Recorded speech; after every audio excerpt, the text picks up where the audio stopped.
The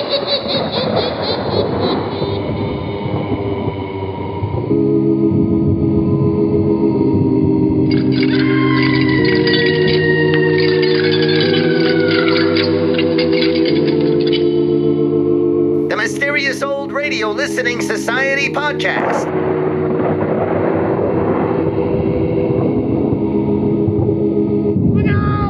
Welcome to the Mysterious Old Radio Listening Society, a podcast dedicated to suspense, crime, and horror stories from the golden age of radio. I'm Eric. I'm Tim. And I'm Joshua. We love mysterious old-time radio stories, but do they stand the test of time? That's what we're here to find out. Today is the third in a 4-part series featuring special requests and guest appearances by our mysterious patrons.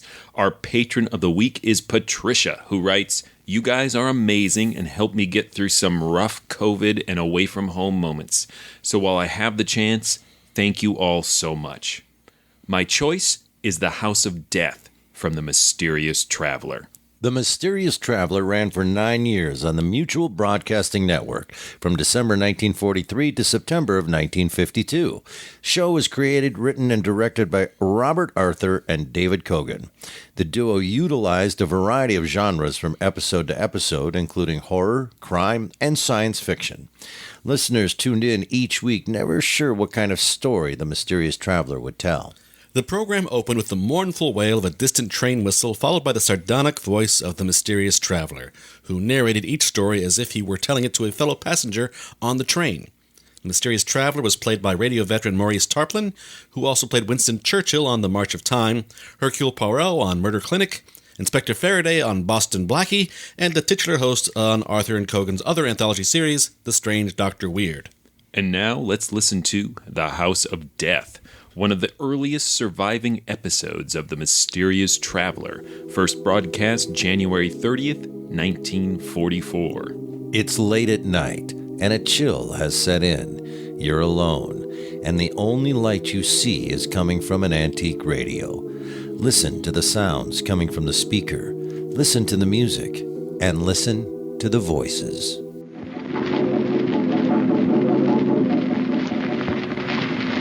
The Mysterious Traveler.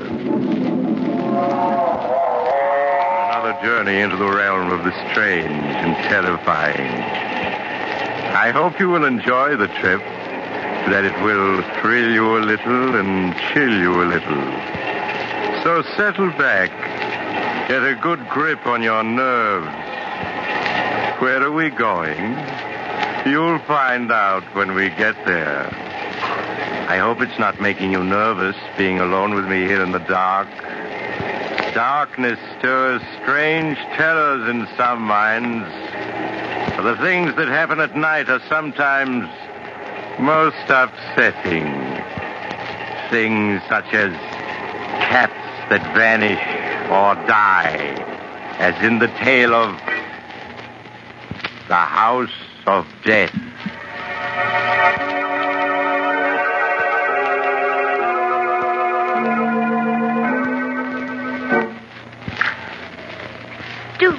Living out in the country this way, Louise. We're so isolated from everyone. Yes, Martha. It was much nicer when we lived in our own house in the village. And even if Roger and Hester are our nephew and niece, we should never have let them persuade us to move out here with them. Oh, doesn't that wind ever stop blowing? Oh, Martha, Roger and Hester are coming. I just saw the car turn into the drive. I hope they've brought a maid. Yes, what's the matter with Toby and Queenie? Oh, mother's little darling's hungry. Even Toby and Queenie don't like living here. Yes, they do seem unhappy. But Toby hasn't been eating well at all. Louise is very foolish out living here with Roger and Hester. I think we should move back to our house in the village where we can really be happy. Oh, Martha, could we? I see no reason why we can't. So much nonsense about our being invalids and too old to live alone. Hello, Aunt Martha. Aunt Louise. Oh, Roger, were you able to get a maid for us? Oh, I'm sorry about that, Aunt Louise. I tried, but it's just impossible to get a maid these days. But, Roger, you know we need someone to push Louise around in her wheelchair. It's too much for me. Well, I'm sure Hester will do anything you ask. How are you, Aunt Louise? Aunt Martha? I brought you some good hot tea and some biscuits. Thank you, dear. Roger... Louise and I have been talking things over. Now, it is very kind of Hester and you to invite us to live with you, but we were much happier living in the village and would like to go back to our house. What? But, Aunt Martha, it's much better for you here. Why, of course. You're homesick, that's all. Why, certainly in time you'll come to love this place as we do. Now, we don't want to hear another word about your leaving us. We couldn't be happy thinking of the two of you living alone in that house in the village. Come along, Roger. Let them drink their tea. Yes, Hester. Well, see you both later. They're really so good to us, Martha. But I do wish they'd let us return to our own house. Tea tastes strange. You tried it yet, Louise? No. Well, yes, you're right. It does taste funny. Probably the water they use. Nothing out here seems as good as it was home. You better not drink any more of it. Oh, do you remember the little teas we used to give when we lived in the village? Mary Thompson came over every afternoon. It was so nice. There's no reason why we can't move back to our house and have those teas again. But you heard what Roger and Hester said. Our health isn't so good, and we need someone to look after us. Well, what of it? With all that money Father left us, we can afford a dozen servants. Yes, Louise, I think we'd better plan to return home.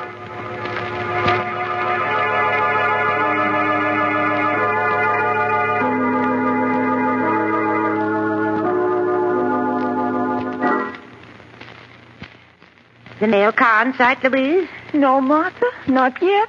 You know, I've been thinking quite a bit these past 24 hours about returning home, and I think we'll leave here in a few days. Oh, Martha, that would be wonderful. Oh, look, here comes George Gibson now with the mail. And that time, too. Yes. How would fat Toby and beautiful Queenie like to go back to their own little home? Oh, Martha, they understand perfectly what you're saying. Look how happy they are. Good they do. Hello, Aunt Martha. Aunt Louise. George Gibson just delivered the Sentinel. Oh, Here you are. Thank you, Roger. We've been waiting all day for it. Oh, that's all right, Aunt Louise. Hester will soon bring you your supper. Now, let's see. Oh, Martha, let's look at the obituary notices first. That's just what I was turning to, Louise. Here we are. Did anybody we know die? Now, let me see. Oh, yes. You remember Amos Wilson, don't you? Yes. He died 2 days ago. Poor Amos. He was about your age, wasn't he, Martha? Certainly not. He was a good deal older. Martha, look at this. Why, it says that Mary Thompson is entering the home for the infirm. The poorhouse? Oh, no, it can't be. Oh, the dreadful place. I'd sooner be dead than in that home. Poor Mary. Oh, I shudder every time I think of that horrible place. The poorhouse. Martha, after we move back to the village, can't we have Mary come to live with us? Yes, of course. Going to the poorhouse would be the death of her. Oh. Huh? Louise, what are you staring at in this paper? No, it can't be. What can't be? Read what it says in the real estate column. The old Abbott mansion, owned by the Mrs. Martha and Louise Abbott, has been put up for sale by their nephew, Roger Abbott. What? Why, must be a mistake. We never told Roger to sell our house. I wouldn't dream of it. Well, Martha, it's been in the family for almost a century. How could Roger do such a thing? I'll soon find out. Roger! Now, Martha, you mustn't get excited. But why should he want to sell our house? Are you calling me, Aunt Martha? Yes, Roger.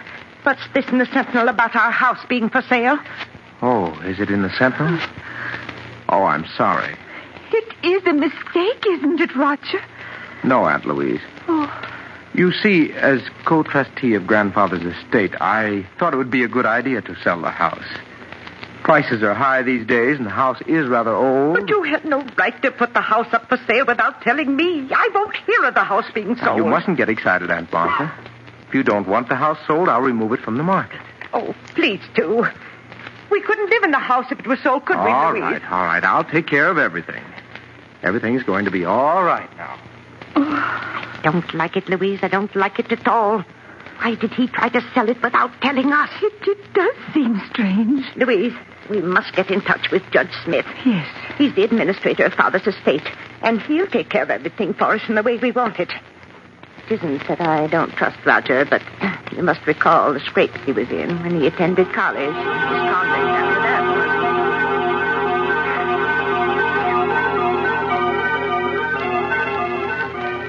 And then there was the matter of that bad check Roger gave. If it hadn't been for his dear father, he would... Someone's coming, Martha. I have your suppers for you.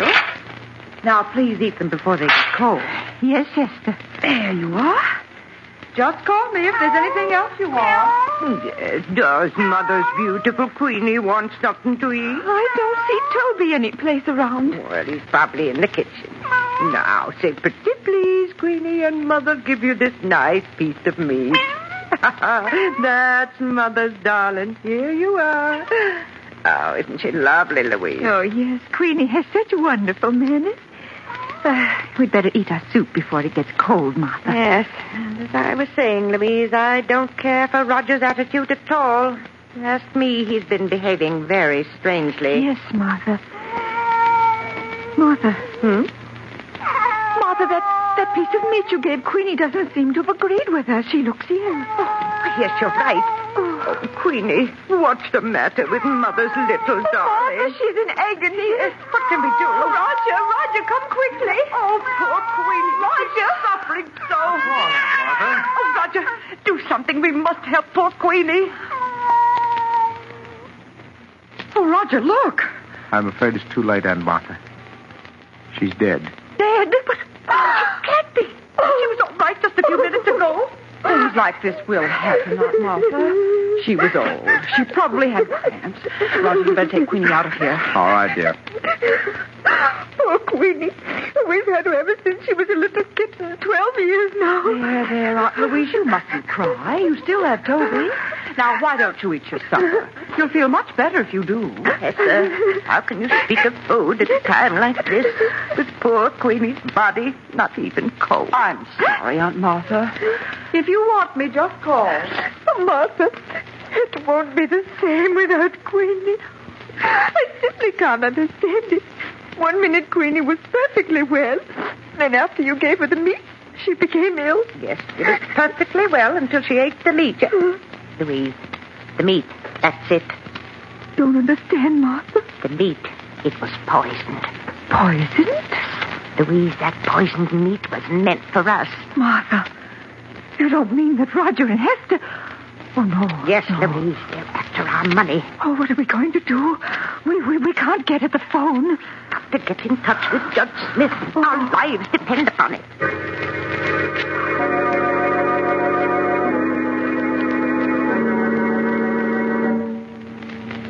The two old ladies stared at each other, terror in their eyes. The minutes dragged into hours, and each hour was a nightmare, as they waited for the time to come when they could make the one contact between themselves and the outside world. Do you see George Gibson's car yet, Martha? No, Louise, but he should be in sight any minute now. Oh, what if Hester or Roger come home before he gets here? Then we won't be able to talk to him about our message to Judge Smith. Now, Louise, you know Roger isn't due home from work for another hour. Yes, but what about Hester? She's over at the miller's farm, and she's liable to return any minute. Louise, I see George Gibson's car. Oh. He's just turning into the Hurry, drive. Martha, hurry. All right, Louise, I raised the window. Martha, call to him quick before he gets away. George Gibson. Hello? Who's calling?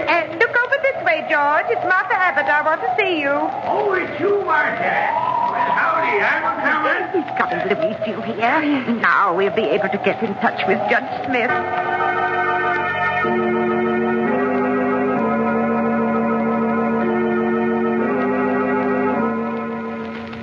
But after George Gibson left the Abbott sisters, he met Hester a half-mile up the road. The two conversed for a minute. Then George Gibson continued on his way.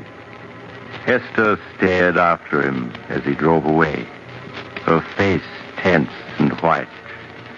Then, as if suddenly understanding the implication of his words, she turned and ran towards her home, her heart pounding with fear. Roger, I just met George Gibson, and he told me that when he delivered the mail here, Aunt Martha and Aunt Louise called him into the house. Call him into the house. Yes.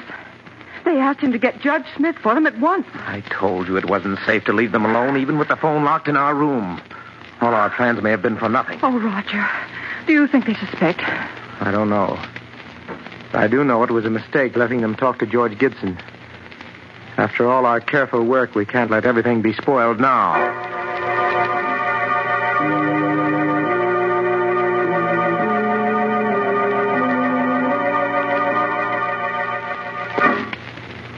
Oh, Martha, these past 24 hours have been endless. Where can George be? Probably delayed somewhere. Oh, Martha, there. George is coming. He just turned into the drive. I told you he wouldn't fail us. Oh, but Roger and Hester are in the house now. What if they don't let George see us? Nonsense. When George has a message to deliver, he delivers it. Roger's just gone out to get the mail, but...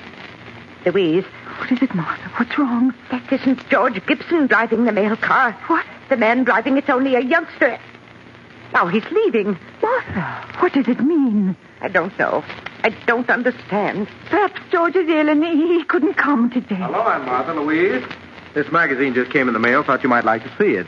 Thank you, Roger. Why didn't George Gibson deliver the mail? Oh, so you noticed there was a new driver today. Yes. I'm sorry to tell you this, but poor George Gibson was killed last night. Killed? Oh, no. He had an accident as he was returning to the village. An accident? Yes. I don't want to speak any more about it. It'll just upset you. Hester will bring you your supper soon. Oh, poor George. That means Judge Smith never got our message. Oh, Martha. Louise, don't you see? It wasn't an accident. But Roger said it was. George was deliberately killed to keep him from going to Judge Smith. Martha, you don't mean that Roger and Yes, Hester... Louise. They won't stop at anything to get our money. Oh, Martha, I'm so frightened. Oh, we must have courage or we're lost. Oh, but if we can't get word to the outside and they're poisoning our food, well, we haven't eaten a thing since poor Queenie died. We can't go on throwing food away or we'll starve. There's only one thing to do, Louise, if we're not to starve. Toby must sample our food before we eat it. You mean to see if it's poisoned? Yes. Oh, I know it's dreadful risking poor Toby's life like that, but it's the only thing to do. And meanwhile, we must get in touch with Judge Smith. We must.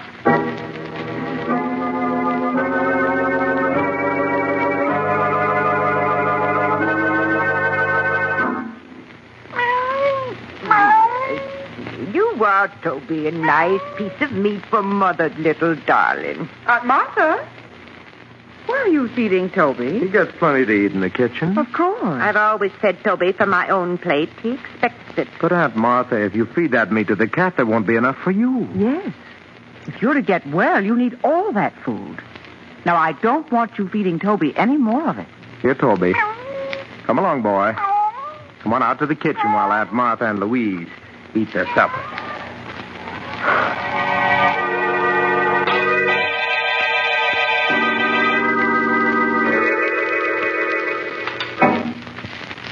How are you, Aunt Martha? Louise? I brought you your lunch. Doesn't it look good? Yes, Hester, it's very nice. Lunch, eh? Here, Toby. Here, kitty. Hester, have you seen Toby? No, Aunt Martha, I haven't. Oh, but where could he be? Toby's always on time for meals. He's probably someplace around the house. Now, eat your lunch before it gets cold. Oh, Martha, where can he be? Toby will be along in a few minutes. We won't touch a bit of this food until he's tried it first. Oh, I do wish he were here. I'm so hungry. Louise, don't touch a thing on that tray. It isn't safe. Oh, here, Toby. Here, kitty. Here,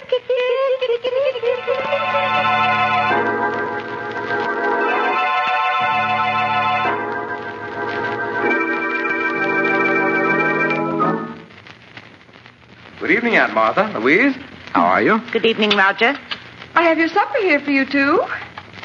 But, Aunt Martha, neither of you ate your lunch. What's wrong? We weren't hungry, Hester. Have you found Toby yet? No. I've looked everywhere for him, but he seems to have disappeared. Oh, no. Now, you mustn't worry. I'm sure he'll turn up. Yes. Aunt Martha, you and Louise can't afford to miss meals in your state of health. Why, certainly not. Now, we want you to eat everything that Hester has brought you. Yes, you'll make us very unhappy if you don't. Now eat it while it's hot. Come along, Roger. I'll get you your supper. All right, dear. Did you hear what she said about Toby, Louise? Yes, he's vanished. Nonsense. They've killed him. You saw how angry they were last night when we fed Toby from our plates. They've killed him so he won't spoil their plans. Oh, Martha, what are we going to do? I'm so hungry. Got to get word to Judge Smith before it's too late. But how?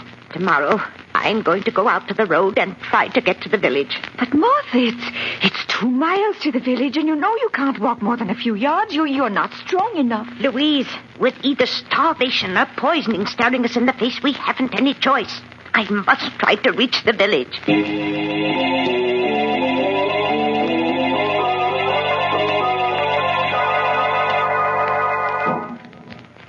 The next morning, after Roger had left for the village and Hester had gone to the Miller farm, Martha dressed as quickly as her shaking hands would permit.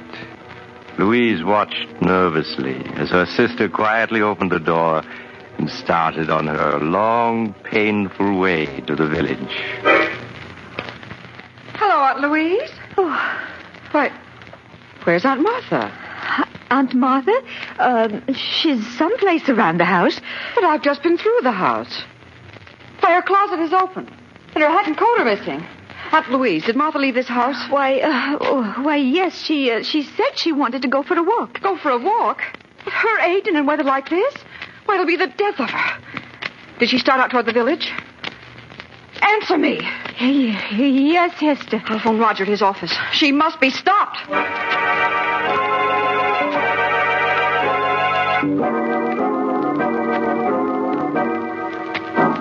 20 minutes later, as Roger drove along the road leading to his home, he saw a small figure in the distance. It was Aunt Martha. There was a weary, painful look on her face as she hobbled towards the village. In spite of her determined resistance, he put her in his car and drove rapidly on home. One thought was uppermost in his mind. He must make sure that this could never be repeated. Oh, Martha, I'm so hungry. Yes, Louise, I know. So am I. We've gone 3 days now without eating. We left them our money and our wills. Why must they kill us? They're nothing but common murderers. Oh, if there was only some way to get word to the village. Louise, I've got an idea. What is it, Martha? If we were to set fire to the house, they'd see it in the village. Yes. And then the fire company would come out. Then we'd be able to tell them we'd be saved. Oh, but Martha, Hester and Roger would put out the fire before it could get big enough. Louise, I know a way we can prevent them from putting out the fire. You do? Yes, and we can save ourselves, Louise. We can save ourselves.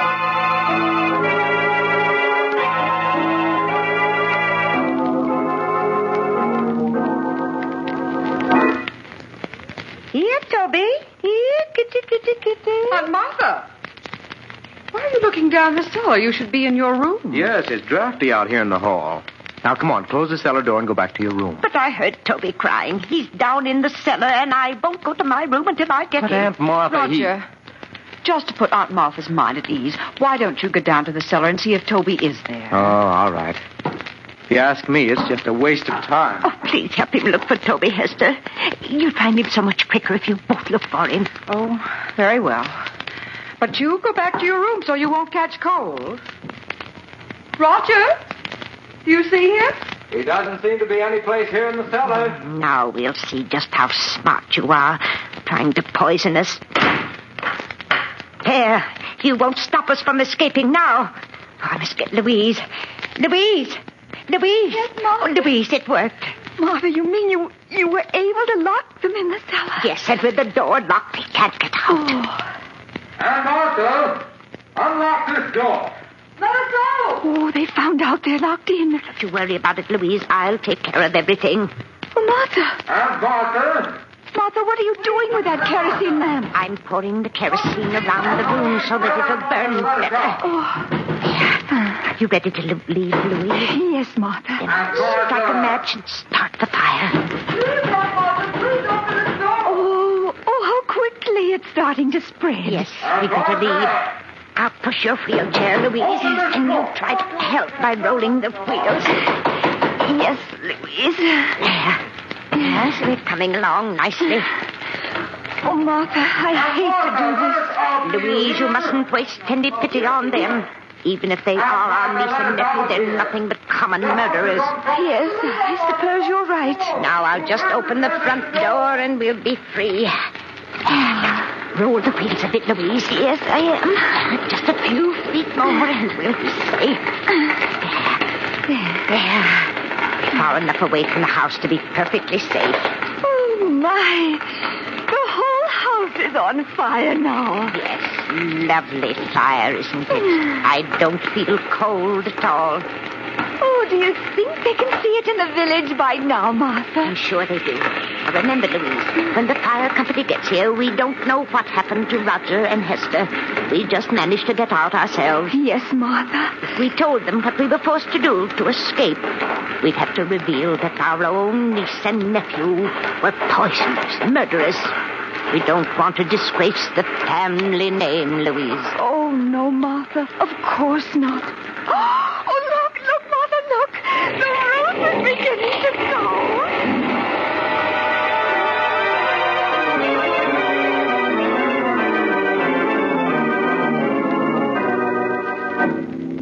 A few minutes later, the fire company arrived to find Martha and Louise in the garden, staring at the roaring fire which had been their home. It was too late to save the other occupants of the house, so the men were forced to stand by helplessly and watch it burn.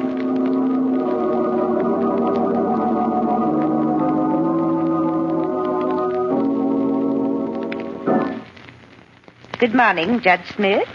Good morning, Miss Martha, Miss Louise. I trust you're well after that terrible ordeal last night. We're much better, thank you, Judge. Well, now that your niece and nephew are gone, we must plan for your future. Oh, you don't have to bother, Judge. All we want to do is move back to our old house, hire a few servants, and live as we used to. Oh, and I was wondering if you could arrange to have Mary Thompson come live with us. I won't hear of her going to that dreadful home for the infirm. Oh, no, it would be the death of her. Ladies, I'd hoped I'd never have to reveal the truth to you, but now it appears I must. I don't understand, Judge. Last month, the bonds in the trust fund your father left you became utterly worthless. What? Your nephew and niece were afraid the shock of learning you were penniless would kill you. So it was decided to keep the news from you. That's why the three of us persuaded you to move in with them. Your house here in the village had to be sold to meet debts of the estate. But that can't be. Father left us so much. It's all worthless now. Perhaps I should have told you this a month ago. But your niece and nephew wouldn't hear of it. In spite of the fact that they had only Roger's salary to live on, they were determined to prevent you from ever learning of your misfortune. But the deaths of poor Queenie and Toby, of George Gibson. George Gibson? Yes. I'm afraid I don't understand. Surely you heard he was killed a few days ago when a tire on his car blew out and it overturned. You mean he wasn't murdered? Certainly not.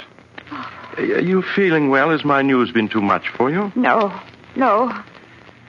Well, now that your niece and nephew are gone and there's no one to support you, I'm afraid there's only one thing left. One thing left? What's that? I'm sorry to say, the home for the infirm, the poorhouse.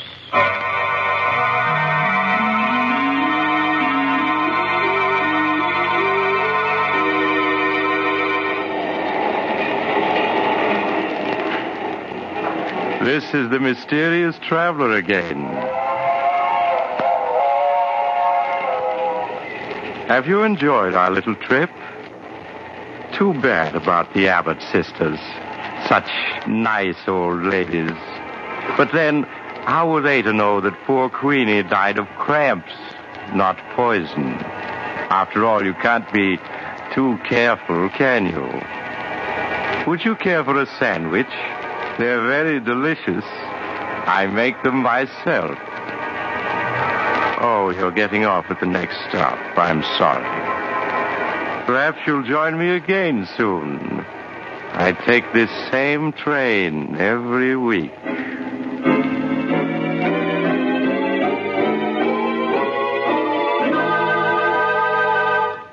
You've just heard Chapter 9 of The Mysterious Traveler, a series of dramas of the strange and unusual brought to you each week by station WOR. In tonight's program, The House of Death, Irene Hubbard played Martha Abbott and Elizabeth Morgan played Louise Abbott.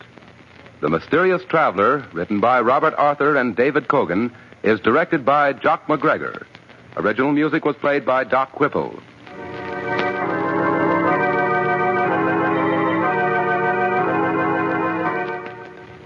Listen next week to a tale titled The Man Who Knew Too Much.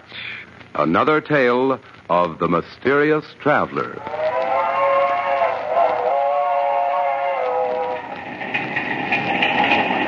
The Mysterious Traveler is presented by WOR Mutual every Sunday at 7 over most of these stations. This is Mutual. That was The House of Death from The Mysterious Traveler, here on the Mysterious Old Radio Listening Society podcast. Once again, I'm Eric. I'm Tim. And I'm Joshua. Listener request, beep, beep, beep, beep, beep. I don't know, it's my sound effect for listener request. Beep, beep, beep, beep. Listener A little request. Beep, late beep, in the beep, beep, run beep. of this podcast to invent a Never sound. too late. Never too late. That is now the sound. When you hear beep, beep, beep, beep, beep, it means it's a listener request coming in. On a mysterious old wire. Yep. Turning in this to Pee-wee's Playhouse somehow. Who'd that come to us from? Patricia. Patricia, that's right. Patricia is a patron at the highest level. I don't mean to suggest that there are mere listeners and then there are patrons at the highest level, but the distinction is there. Right. Do you guys remember, and thank you, Patricia, do you guys remember the episode of, and I can't remember the name or the show, we did it on the podcast about a couple of women on a ghost ship. What was Bon it? Voyage. Bon Voyage, yeah. Is this the same two women? And I'm kind of not kidding. I kept thinking, are these the Bon same? Voyage is a sequel to this guy? They're the same two actors. It's so identical in voice and structure and the relationship. Yep, there's a more dominant one and a exactly. weaker one. One of the things I like about this is it keeps the listener guessing which trope it's going to go with. Is it elder abuse or is it evil old lady trope? Neither one is true. You're right. It's a wacky misunderstanding. It's it's a horrifying misunderstanding. It's not one of those where you go, and they got what's coming to them. Nobody did. Everybody's innocent. That's the way I see it. You find them to be evil old ladies? I was a little upset when they decided, well, we have no choice but to let the cat be our meat taste tester. You know, had they actually been in a situation where we are receiving possibly poisoned food, either the cat's going to save their life or the cat's going to eat pretty good. Mm-hmm. I'm not endorsing, like, you should always have your cat eat your food before you do, but I see their dilemma there. My experience listening to this was I felt it was so clear that they were wrong from the get-go that I thought, like, that's part of the setup. These are two women who are convinced wrongly that they're being held prisoner in attempted poisoning. That at first I was like, well, this is just so obvious, the plot, because I'm so smart. I'm super smarty in this. And then I just really turned around on it of the point is not the surprise. The point is the horror of seeing these two women go through everything they're going through, everything they end up doing to other people. Mm-hmm. And I really enjoyed it from that point of view of letting go of the plot twist, the characters and their experience. I thought it was really compelling. I think it's fairly obvious the plot twist that's coming. Otherwise, what else is there? So we know that we're being led down the path of these two are trying to get the money from the old ladies, and it's going to not be that. But my issue was the idea of why they didn't tell them was too flimsy to hold up for me, because it might kill you. All of this could have been avoided with a sit down and saying, hey, guys, you're going to lose your money. In all fairness, do you imagine being in this scenario and going, we better tell our aunts about this, otherwise they might lock us in the basement and let us burn alive? that is where this story wins a lot of points for me, is like Tim was saying, it becomes really clear that, okay, the old ladies are wrong. Arthur and Kogan are trying to make it really difficult to figure out how and why they're wrong. And I never saw it escalating to that final scene where my mouth is kind of dropped, where she's like, "What are you doing?" "Oh, I'm just pouring some kerosene. We're gonna light this puppy on fire." And then when they're out there and she's like, "Oh my, the roof is caved in." Just like, "Oh my God." I will give you that once they were locked in the cellar, they had so many options of how to resolve this by trying to get into town and get some help or whatever. But they did. It's over the top, but they checked all those boxes. One's in a wheelchair. The other one can't walk more than a couple yards, they claim. The phone doesn't work. How about talking to them through the door? "Hey, guys, so you're locked in the cellar. Now you're either going to starve to death or you're going to stop trying." My point is... and believe their lies? Right. My point is, I think it was fantastic that they just went from, now they're locked in the cellar, now what? We burn them alive. That's what we do. And so I agree with you. My mouth went open and I went, wow, you went to that step really fast. As far as storytelling goes and horror, yay. I know this was many, burn them alive. Years ago, but I think it's still true, that thing of your grandparents and their sense of what's normal is really different than your sense of what's normal. It's true. Well, I'm kind of glad that we are doing this one right after talking about Four Went Home from Escape.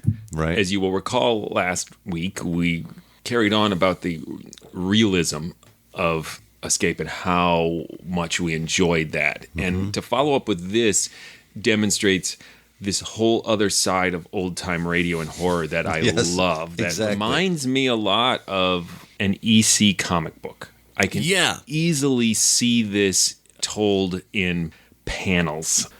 It has those broad, evocative characters like a comic book story, that emphasis on plot twists that you know are coming. Yes. Yeah. And the casual but shocking violence that I associate with EC Comics. I can see like Johnny Craig or Wally Wood drawing all these characters. What are Easy Comics? EC Comics. I said easy, like a guy from Starsky and Hutch. We got to unpack a lot here. Starting with Starsky and Hutch. Was that a Huggy Bear? That was his brother. My name is Easy. EC Comics famously was the horror comics that got such a public outcry of horror and disgust about, think of the children, that the Comics Code was put in place to... I can't think of the name of any, like Vault of Secrets or... Tales from the Crypt. Tales from the Crypt. Was the big famous one. Yeah. And I have some of those. They were, in fact, influenced by these radio shows. So it should be that EC Comics reminds us of Mysterious Traveler and Inner Sanctum and The Witch's Tale. Yes, they pulled the witch host straight out of Witch's Tale. So I love that, and I accept when I go into The Mysterious Traveler or The Inner Sanctum that that's what we're dealing with. These bigger-than-life stories told with broad, violent strokes. And I find that just incredibly pleasurable in its own way. That was the thing I enjoyed about it was exactly what you're saying, is the horror of it, and not in the way that modern horror movies treat and present horror, but literally in the beat by beat, I'm just cringing of like, no, as opposed to like jump scares. Right. Mm-hmm. I couldn't agree with you more, Joshua, as I said last week. Don't get me wrong. I love old-time radio, traditional, not realistic conversations, and that escapism of, forgive me, the corniness, perhaps, of the presentation of it. I love that kind of radio. So you are exactly right that it is an interesting combination from last week, where I felt like someone actually picked me up and put me in a POW camp, and that was very disturbing. Thanks! Right. And this week, someone locked you in a basement and set you on fire. No. What it does in this style is it makes you observe it. Mm-hmm. Yeah. I'm observing this story instead of actually being in the story. But yeah, this was really fun. Last week, you listen and go, oh man, that was dark. And this week, you listen and go, oh man, that was dark. That's the difference of being inside or outside of it. That's exactly how to describe it. That's exactly right. And it's not a tutorial on writing. It's just, Tim always describes it, that's a nice warm blanket of horror. It's However, comfy. I am going to say that Arthur and Cogan are good at this kind of writing. One of my notes here is titled Writing Lesson. If you're going to start your story with bald-faced expository dialogue, this is how you do it. Because in a few quick, clunky exchanges, everything is established, the setting and the characters. Louise and Martha live in the country now. They used to live in the village. They miss it. They don't like being here, but they were forced by their niece and nephew. Mm-hmm. And And they have a cat. And they have 2 cats. Yeah, and it's in 60 seconds. And what it lacks in subtlety, it makes up for in efficiency. Speed, yeah. Yeah, and I think that there's an appeal to that. And there are some people who try to write this stuff, and it's merely clunky and boring. Well, as someone that really appreciates getting to the castle, this thing got to the castle. All right, we're all set up, ready to go, and we're off. Adventures of 2 women who have mobility issues. Thrill as they talk to the mailman.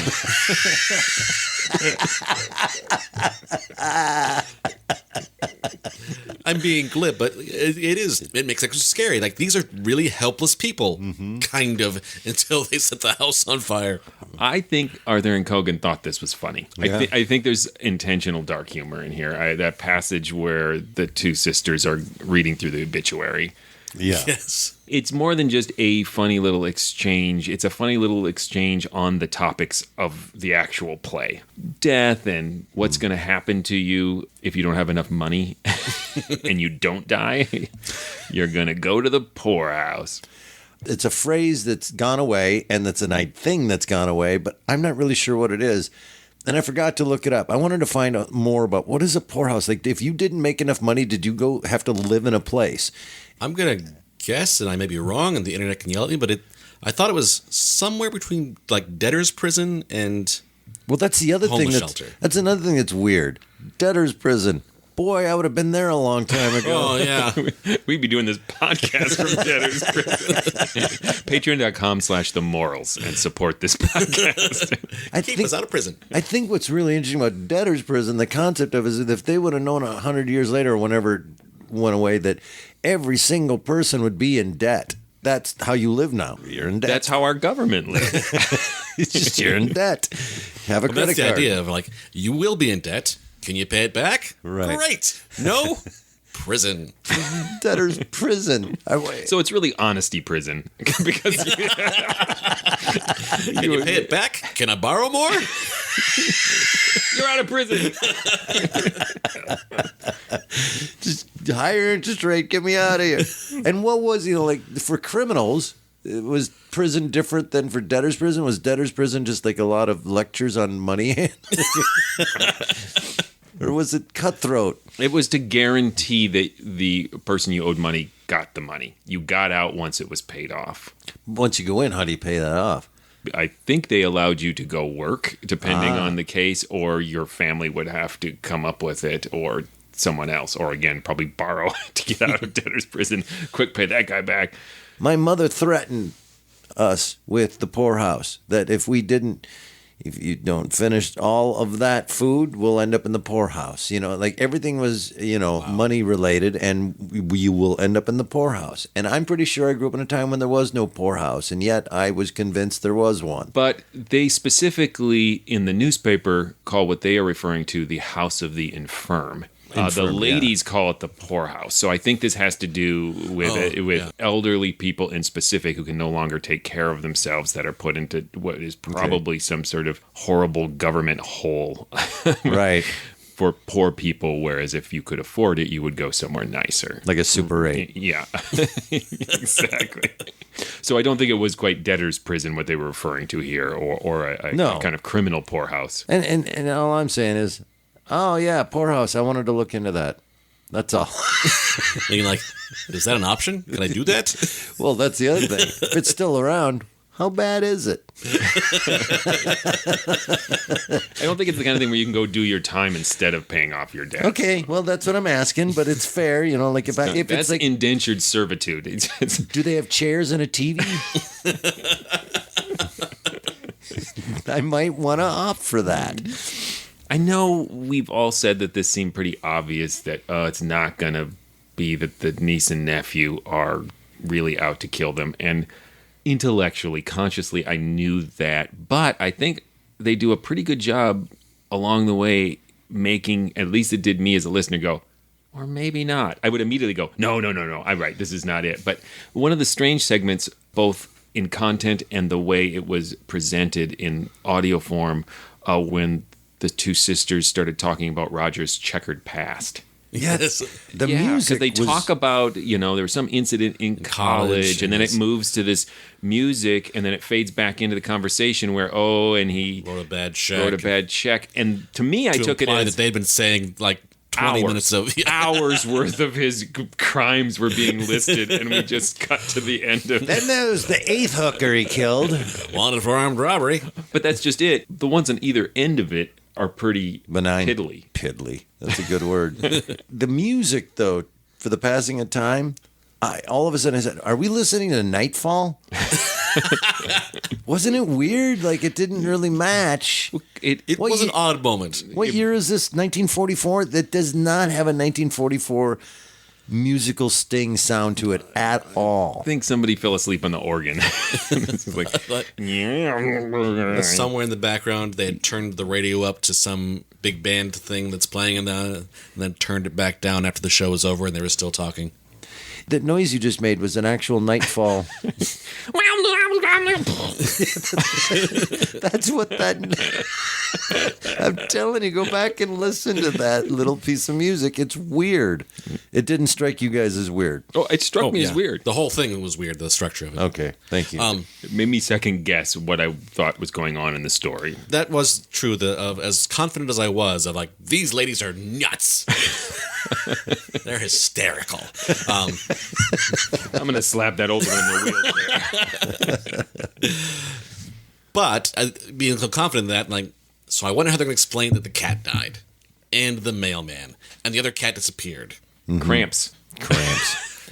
It was. Is that euphemism, old-timey euphemism for dying of old age? No. The cat went swimming before. Got the bends before waiting an hour. Oh, interesting.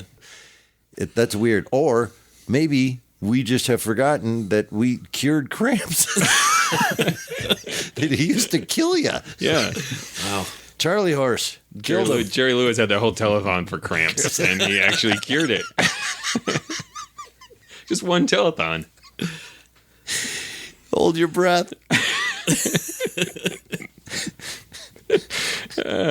I don't know why the cat died of cramps, but it's pretty well, weak. They did mention the cat is very old. The cat was 12. Yeah. So I just want to stop and give props to that cat performance. That's some first-rate cat acting. Is it Freeze? I have no idea who it is, but it was good. It was very good. It was not cat wife material. No. You would not marry this cat. It was very too old. cat sounding. Well, anybody else have anything else they want to say about this? It's been a while since we've talked about Mysterious Traveler, but it's so. The whole setup, the performance, it's so evocative. I love Mysterious Traveler. And I also wanted to say, this is I said in the intro, but this is one of the maybe the earliest surviving episode. It's the 9th one. Yeah. Wow. And I thought the tone of the opening was slightly different. The Traveler felt more sinister and malicious. Not as much whimsy to him. Yeah, more like he kidnapped the listener, and this was he's got him on the murder train. Because he's like, you'll find out where you're going when we get there. Yeah. It sounds more like an evil conductor than a fellow passenger. Yeah, but then he did make us sandwiches. He did make a joke at the end. And we just didn't have time to eat them. And I was screaming, I have time to eat the sandwiches. It's probably poison. Experience. Don't just take random sandwiches on the bus that people hand you. Toby the cat was riding with the Mysterious Traveler, and he was going to have Toby taste these sandwiches. Meow. Well, Let's send it to a vote, shall we? Tim, you get to start. I don't know why, because I'm looking that way. I don't know I would call this a classic. This is not, I mean, if you were, I want to hear the vital pulse of old-time radio and you didn't hear this one, you'd probably be okay. But it is so much fun, and it certainly stands the test of time. It is a style of storytelling that they don't do anymore that I wish they did. Yeah. Yeah, I'd agree. This is quintessential Mysterious Traveler because it has everything that I like about it. It's a simple plot built around a twist you see coming, but only vaguely. The pleasure is all in that anticipation. Mm-hmm. And in the case of this story, the surprising brutality of the twist once it finally arrives. So yeah, it definitely stands the test of time. And I enjoyed the dark humor in it. I enjoyed how completely emotionally unattached the writers were to any of these characters. They're just like, ha ha, innocent old ladies are screwed. Right. The end. It's a story that really fits the personality of the Mysterious Traveler. Mm-hmm. I believe that this is one of his favorite stories, and he just thinks it's hilarious. Right. So, yeah, definitely. I think it verges on a classic of Mysterious Travelers, I've heard, just because it is just so perfectly everything I love about it. So thank you, Patricia. Yes. I will say it is pretty much echoing everything I said, but simplifying it. I find this to be simple, fun. Nice. And it doesn't go much beyond that for me, but it certainly didn't make me angry. It was certainly enjoyable. But you didn't pick up on the Waiting for Godot reference? I did. Or anything I did. Like I did. I picked up on all those layers, super big Joshua layers. All right, Tim, tell him stuff. Hey, please go visit ghoulishdelights.com. Home of this podcast. You'll find other episodes there. This is not the only episode we've done and arbitrarily labeled with some big number. We've done a lot. You can comment on episodes. You can vote in polls. Let us know what your thoughts are. You can send us messages, request episodes. You can link to our swag page. It's our Threadless store where there is swag you can order. And you can link to our Patreon page. Yes, go to patreon.com/themorals and support this podcast at the highest level, just like Patricia. She'll tell you it was totally worth it, wasn't it, Patricia? Yes, it was. So please, we do appreciate the donations. We make it go a long way, fellas. We do a weekly podcast. We do live performances. Mm-hmm. We have Zoom happy hours where we hang out with all our patrons. I have started a Mysterious Old Book Club. This is going out in November, so you have time to become a member and join me for the next one in December. We will be discussing a book that I think Eric would be interested in. It's titled We Have Always Lived in the Castle. Oh, nice. So there's no worry about getting there. They've always been there. It's by Shirley Jackson. I know all about it. I do. I bought it for Shannon for Christmas. Shirley Nice. Jackson. Well, Shannon should join us for the book She club. should join. I bought, actually, my wife, last Christmas, all the Shirley Jackson books. That was her Christmas present. Wow. Yeah, and I saw the title of that. Now, I'm not reading it. No. If you'd like to see the Mysterious Old Radio Listening Society Theater Company perform live, we do recreations and adaptations of classic old-time radio drama, plus a lot of our own original work, and we perform somewhere monthly. To find out where we're performing live on stage radio drama, please go to ghoulishdelights.com or mysteriousOldRadioListeningSociety.com and see where and when and what we're performing this month. And we'd love to see you. If you can't, then buy a ticket online, watch it online. We got all the equipment. It looks great. And if you can't do it that night, then you can watch it later. Give us some money and watch us do some radio, would you? We're becoming more and more belligerent. What's coming up next? Next, we will be joined by a patron co-host, Atticus. Will be here, and we'll be listening to an episode of CBS Radio Workshop entitled A Pride of Carrots. Until then... Look out! It isn't that I don't trust Roger, but you must recall the scrapes he was in when he attended college.